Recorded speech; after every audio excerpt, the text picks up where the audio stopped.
All right. So today we had a little snafu, Hmm. didn't we? What's this? What's the subject here? Hindsight.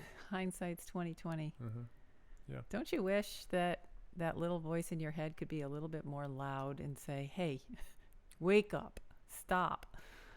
Do what I'm telling you to do because here's the consequences." And it plays it right over in your mind Hmm. before you actually ignore it.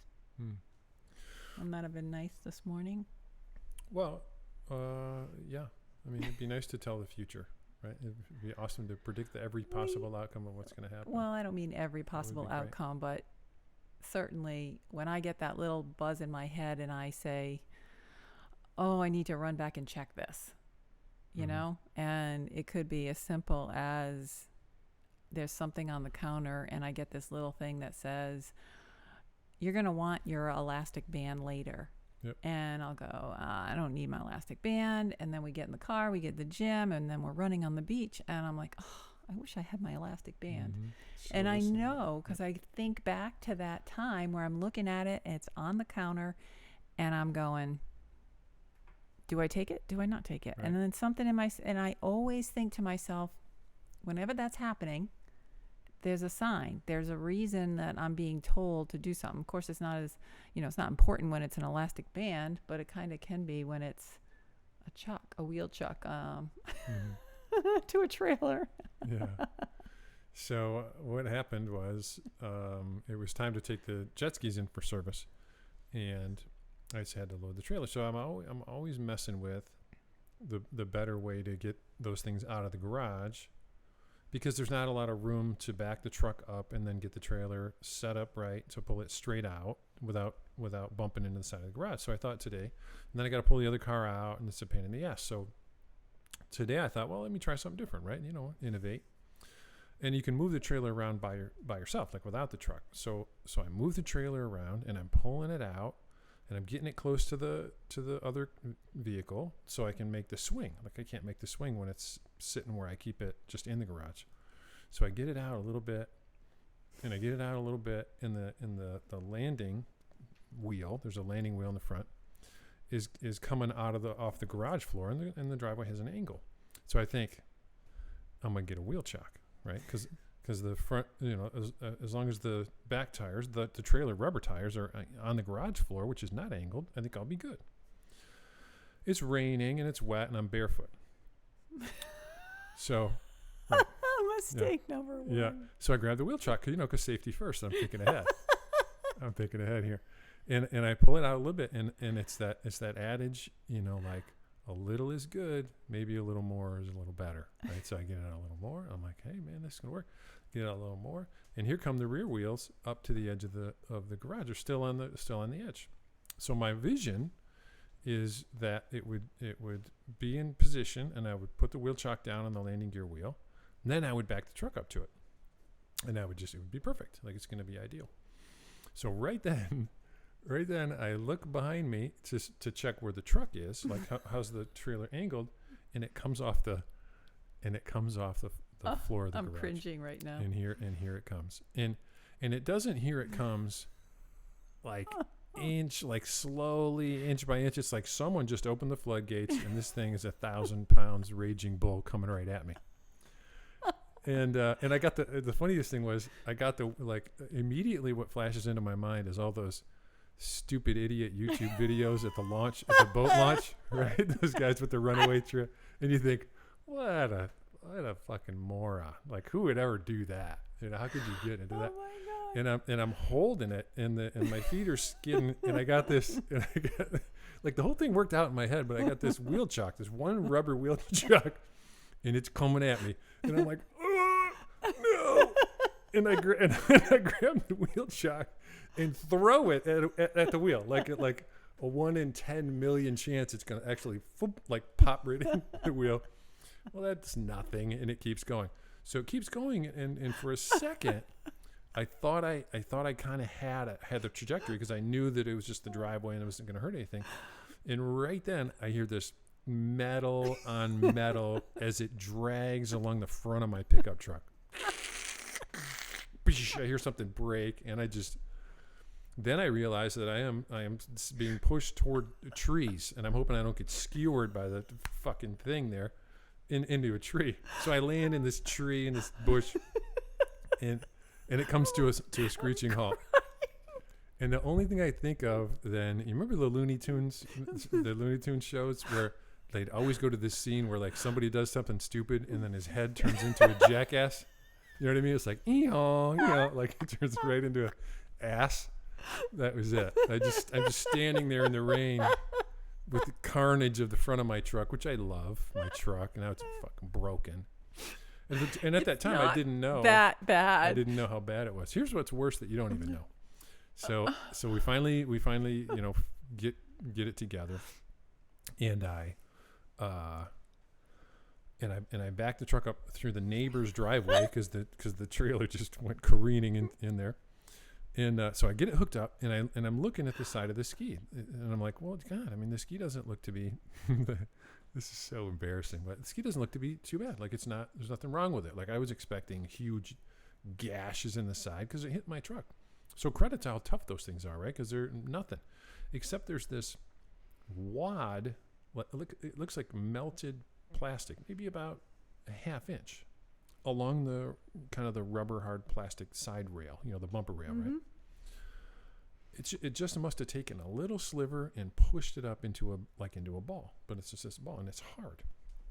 So I think I have the thought, again, it's not like I would stop thinking at that point and go, maybe my thinking isn't that good right now, So I have the thought, it makes perfect sense. I'm going to get my little jackknife out, and I'm gonna just shave off that piece because it's just a hard rubber piece stuck out, tiny little shavings.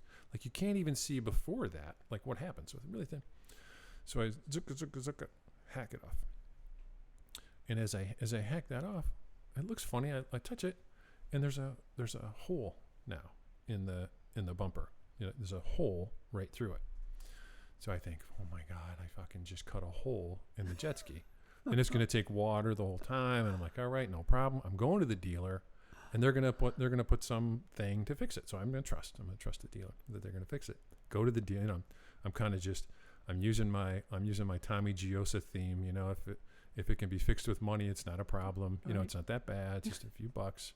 Nobody got hurt. I didn't skewer myself in the tree. So I get to the dealer, and I get this really cool service writer, and I go, Johnny, I want to show you something on this other ski, and I'm trying to hold it, not sound too much like an idiot. And I go, come check this out. And I put my finger on the hole. I say, look at this. It's it's a hole. Like, can you help me with that? I cut the thing, and it's a hole. And he goes, yeah, there's one right there, just like it. There's 2 holes in there. I mean, the holes are meant to mount for bumpers. So the hole's already there. I thought I cut a hole in the jet ski the whole time. I'm thinking, he's like, yeah, no problem. This is why they're there. You don't use the bumpers. These holes are there. I'm like, never mind. Just let me go lay down. I'm gonna go lay down. So that's the adventure for today. And the problem is, and I guess we're gonna get to a point here at some point, but this is the 3rd day of me trying to be mechanically inclined in any way, and both day 1 and day 2 were a qualified failure with me taking 8 or 10 hours to do a oil change and service on a quad. And I watched a YouTube video, and he's like, it should take you about 45 minutes to an hour, if you're not taking videos of it. And I'm honest to God, I'm like all day doing this because everything I touch, I can't thread the thing. I can't fit it in. I lost a fill cap, like a simple bolt. So when we're talking like this, I'm thinking, yes, that's the time to think, what if I drop this? Like, where's it, what happens then? Would have been good to have that thought before I dropped it, so after I dropped it, every other one I did, I would put like a rag down or a towel or something to make sure that thing disappeared into another dimension. I looked for it for 2 hours. I'm not kidding you. I had the quad picked up. I had tools in there jamming for it. It's gone. Like, it's literally gone. It's in a 6-inch place that it just disappeared. It's a bolt. So it's gone. So I went to the dealer and bought another one. So somewhere inside the quad, it's rattling around. So it's that kind of stuff that this is really just the crescendo a couple of days. Maybe I should just step away from trying to. Yeah. Maybe I should come with you when you pick up the do any of that. Yeah. the jet skis. Well, that's the funny thing too. Is I've seen this many times. Like when people have accidents or do something in business, in my old business, the worst thing would always happen after the first thing.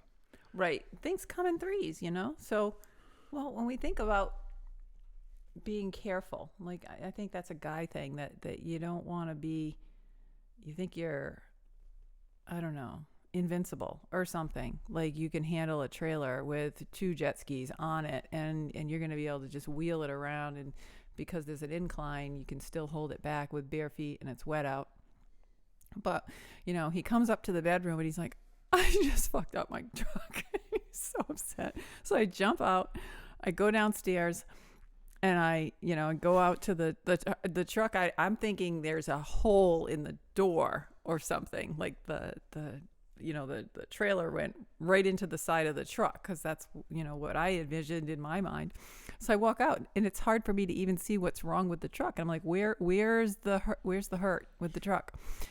And you're like, it's the headlight. And I'm like, oh, all right. So I go look at the headlight. There's a couple of scrapes that look like they can be buffed out on the bumper. And nope.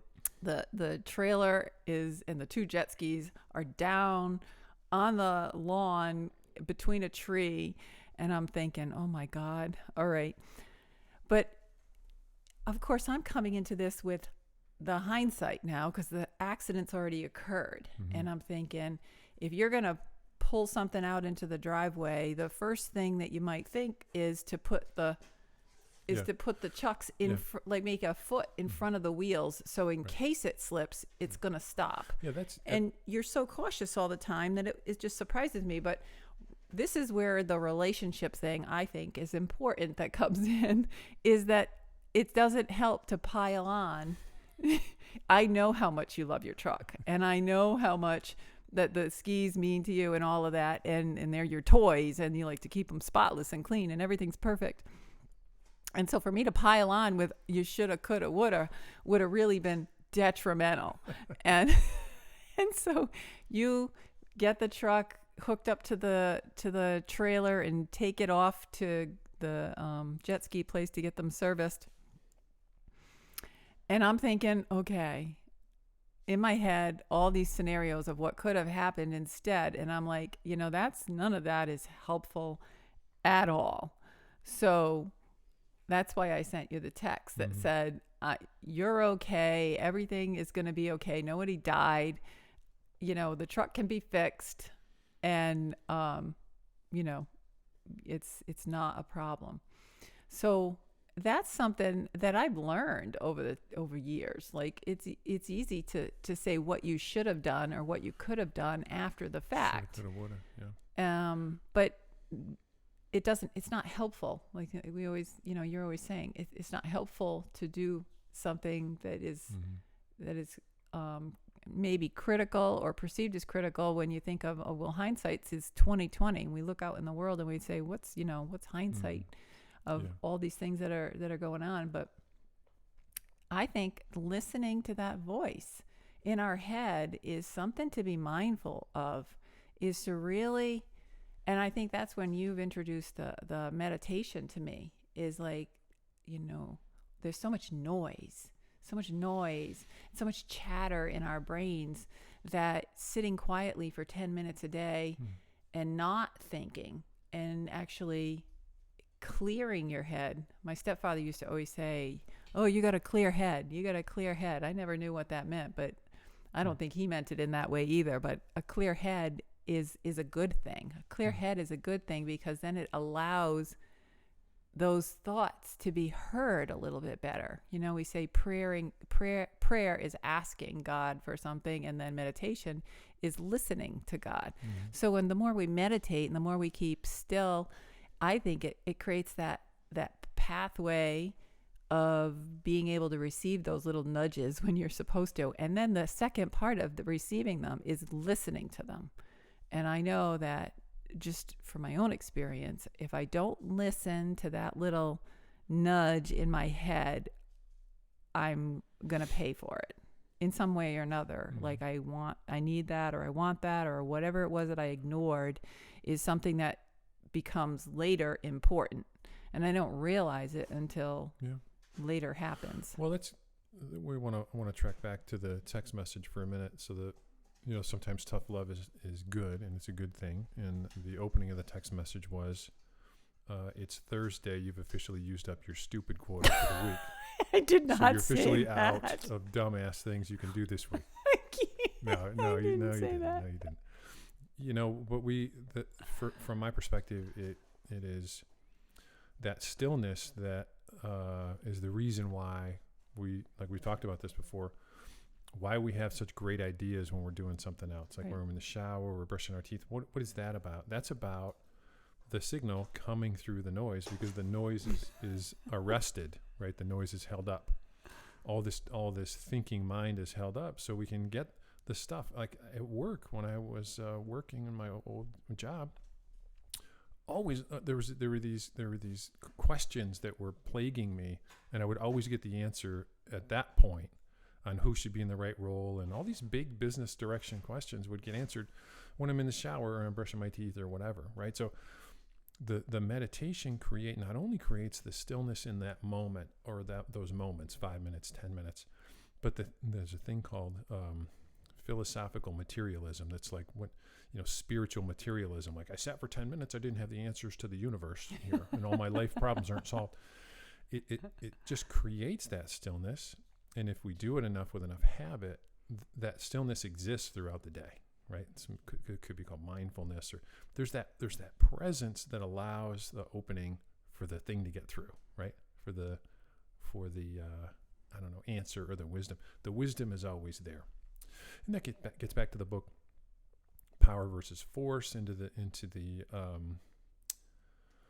kinesiology of it, right? The kinetics of it. Like, our bodies know, like the strength testing, and that book's such a good book, David Hawkins.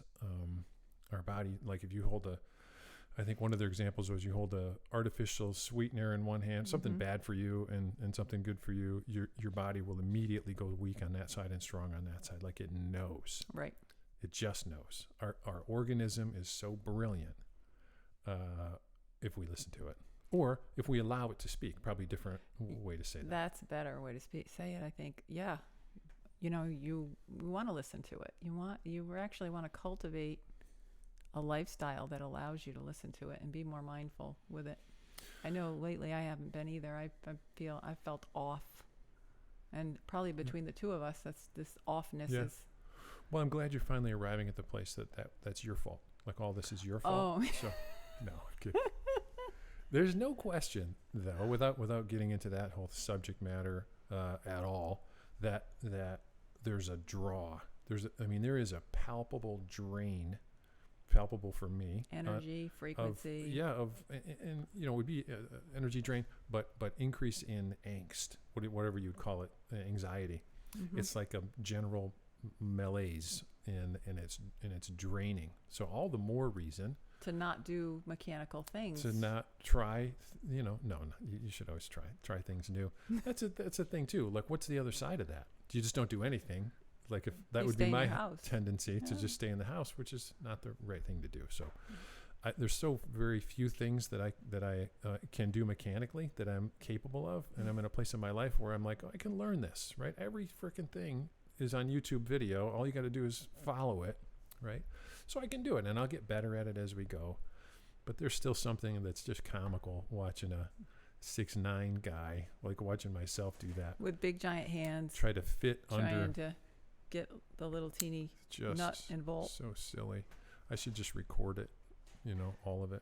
Yeah. It's so silly. Maybe that could be my new job, is recording videographer for Mike's, Just, in the garage, watching you walk around, doing the things you do. And you could just replay What about, I did record when you told me about how you were changing the oil and underneath the... Yeah. Yeah, I don't know if anyone ever has experience with greasing things with these grease guns and these little zerts, but that should be grounds for execution. Whoever made that up is just wrong. You're just gonna hide these little tiny little 1/4-inch metal pieces throughout this machine that is impossible to get to. I feel violence toward whoever came up with that. Well, is that okay to say? I do. Yeah, I think it's good that we overcame the drama this morning, though, without any kind of upset. Real. I mean, it's upsetting to have to fix your truck, but it's not the end of the world, and you didn't get hurt, thankfully. Right. Because I was upstairs in the bedroom. What if you had gotten pinned against the truck? Oh, here's the thing. I knew when I'm sliding down the driveway. Come ask me for help. I'm sliding down the driveway. The sounds I was making, probably in and of itself, would have been hilarious. I'm just like, and I know you can't hear me because you got the freaking headphones in listening to your videos. So I could have bled out in the driveway 10 feet from you, and you would have had no idea. Like, where is he? Why is he out there 2 hours? What's he doing out there? I never know what he's doing. I come down in my pajamas. You're like stuck against the truck. Oh my God. That is funny. It's funny stuff if you could record it. That would be great. Or when I fell in the back of the... I was thinking that. I didn't know if you wanted me to bring it up. So I have this big trailer, just quickly. I have this big trailer just for the benefit. And it's called a deck. It's called a deck over, which means the deck is higher, and that makes it a lot more room to fit stuff into. But the angle of the ramp is that much higher. So some people don't like them because it's harder to get stuff into. It's a snowmobile trailer. You drive in, you drive out. It's awesome. But the problem is that the deck on the ramp gets slippery. So one day we're out there messing around with it. You know, it's 9 a.m. and it's 140 outside. So Lori comes out in her nightie, like just the littlest nightie, and she's walking outside. I'm like, what are you okay, walking outside. We have neighbors, but they're not that close. So I figure, whatever, who cares? So she decides she's gonna walk up the ramp of the trailer to do something inside, and I hear this. Like either she dropped something really heavy and is already in the trailer, or she did a header on the ramp. Well, she did a header on the ramp, and it sounds like it was just for God and everybody to see, especially the neighbor. The weird thing was the neighbor came down later and asked he didn't. He asked how you were doing. No, he didn't, but it was funny, and I was hurt for a little while. I think I had a scrape on my arm, and my elbow was all banged up, and I was just like, yep, doing cartwheels down the ramp. It wasn't fun. We've had many, as everyone has, we've had many decisions that, even collectively, I'm thinking about the first 2 quads we bought, and we've thought about the first 2 quads we bought so many times. Long story short, the purchase didn't end up going well, and we went through the decision-making process 1,000 times in our minds, and what I always land on, which I've used many times and I think is useful, which is hindsight's always, the saying goes, hindsight's always 20/20. Like we always know clearly what we should have done. Oh my God, could we have ever rolled the tapes back and done that over again? But what we had to find some comfort in is how we made the decision. What was the information with which we made the decision, and was it a sound and logical decision at the time we made it? And the answer was yes. And we went through that a million times.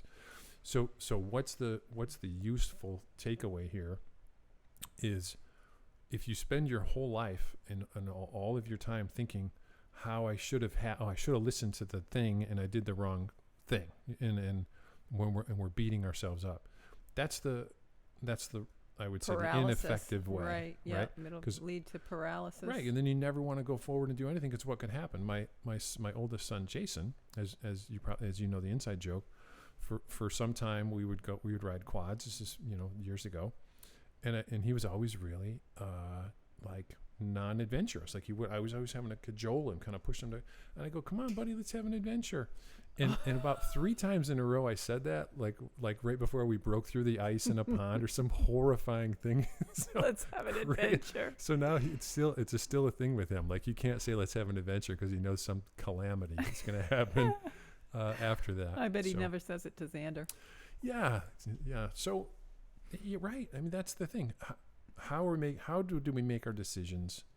Was there something there to learn from? And as the saying goes, stop looking in the rearview mirror. You're not going in that direction, right? Right. Because you get to be at our advanced age, in our mid-50s. There's just more and more behind you. There's more and more experiences and lessons behind you. And if you're clogged up with, I did it wrong. I wish I could have done something. If I only wanted to listen to my thing, well, forget it, right? The walls get tighter and tighter, and you have less and less flexibility That's so and freedom. True. Yep. So live life with reckless abandon And try not to hurt yourself or anyone else along the way. around you. And if it can be fixed with money, it's not a real problem. Right. And that's relative. That what does that mean for someone in a state of lack that says, well, easy for you to say, who's got whatever $100 laying around. Really, what he means by that, our friend who I heard that from, is it's not life or death. Right. Right. Nobody's. We make things. I know that I've done that. We make things about life or death that are not life or death. Right. Right. And then you start to think about the big picture. I think the older you get, the more you let things go as, chalk that one up to another learning experience. No one died. I'm getting closer to the end of my life clock here. I'm not going to waste any minutes on beating myself up over. It's just wasted minutes. It is. Beating yourself up is wasted minutes and regret. Live in inspiration and adventure. I still think adventure is good, even though you've had some calamitous things happen with let's have an adventure. We've had good adventures. Wonderful. And we'll have many more. As Todd and I always say, today will not be the last good day. No. Right? There's more good days to come. Right. But today could have been calamitous. It could have been. And I think about that, and I'm not projecting my opinion on anyone else, but I want nothing to do with being in a hospital now and with what's happening in the world.